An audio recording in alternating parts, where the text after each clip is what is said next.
Hi, I'm a retirement income planner at Ontario Retirement Income. Today, we're going to tackle a big question, which is how do you know when you can actually retire in Ontario? Now, that may sound like a simple question, but when you start to think deeper, the answer is not that simple. Now, there's a lot of confusion among soon to be retirees about what to consider. So, some might consider a certain portfolio balance at a certain age. Some might consider, hey, what kind of employer pension they might have. Or for some, it might be just how much government pension, like the CPP, which is the Canada Pension Plan, or the OAS, which is the Old Age Security. How much may they have? For the more math-oriented individuals, they might look at, let's say, Monte Carlo simulations, which might show them a projection of how much money they might have at the end of your lifetime. Now, all of these considerations as a standalone method would not be sufficient. So in today's video, we're going to walk through the three-step test, which we like to help our clients understand when they're in a position to actually retire. So before we start, the first thing that I want to acknowledge is that there is no perfect formula to guarantee success. As much as we want to rely upon numbers and projections, we might want to think that we have an idea of what's to come. We can get close, we can make some good educated guesses, but at the end of the day, there is no perfect formula that's going to guarantee success. Instead, what we need to do is we need to look at our retirement. We need to look at the portfolio and the plan's ability to sustain a retirement income. We need to look at it at different angles. And last but not the least, we do have to continue to revisit these things along the way to not only ensure that we can retire, but to ensure that we can actually retire comfortably. So let's look at step one. Step one is going to be the withdrawal rate test, right? So this is the percentage of your portfolio that you plan to withdraw each year to cover your expenses. So there is a 4% rule, which is created by William Benjamin, which suggests that withdrawing 4% of your portfolio annually should allow it to last for 30 years. Now, however, this rule isn't foolproof. Your actual withdrawal rate might need to be adjusted based on your specific circumstances, such as how long you're going to live, the inflation rate, the stock market conditions. So if you were to plan to retire at age 65, a sustainable withdrawal rate might ensure your money lasts until your mid-90s. But what if your initial withdrawal rate is 7% or 8%? That's a red flag that needs deeper analysis, especially if your expenses are expected to decrease over time, like paying off a mortgage or ending support for your children's education. So tools like the financial planning software, they can help project your withdrawal rates over time, which factors in all those variables. And it will also tell us when you should actually collect your Social Security, like the CPP and OAS. On here, you're looking at a survival rate of a 60-40 portfolio, which is 60% stocks, 40% bonds. So on one side, we have the survival percentage, and on the other side, we have the withdrawal rate.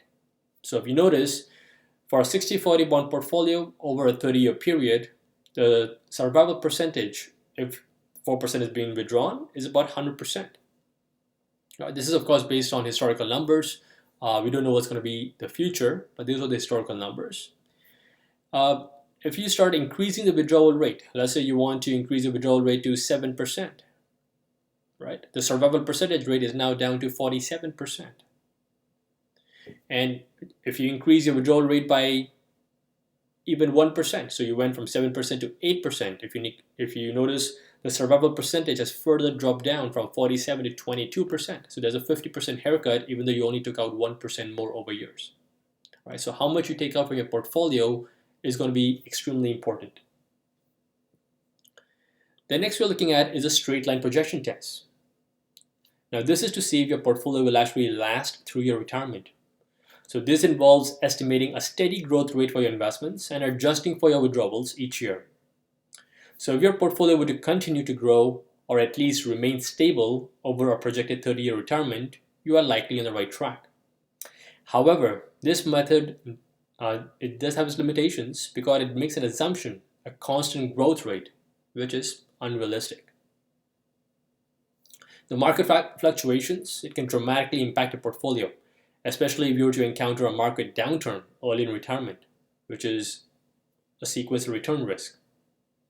So if you look at the sequence of return risk, so let's say, for example, you retire at the beginning of an up market, right? So when you're beginning of the retire up market, let's say you had $100,000 and the value is growing up, right? So you see, you started when the markets are increasing, okay? So with the withdrawal of $5,000 a year, at the end of year 15, you still have about 105,944, and the average rate over a span 15 years was still 4%.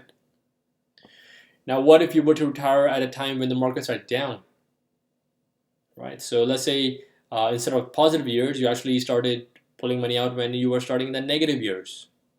That could have a significant impact. So on both the sides, the average rate of return over 15 years is 4%. However, if you notice, if you start on the negative years, your investment value is actually only $35,000. So that's a very big difference, about 70% of your portfolios. Step 3 would be to take a look at Monte Carlo analysis.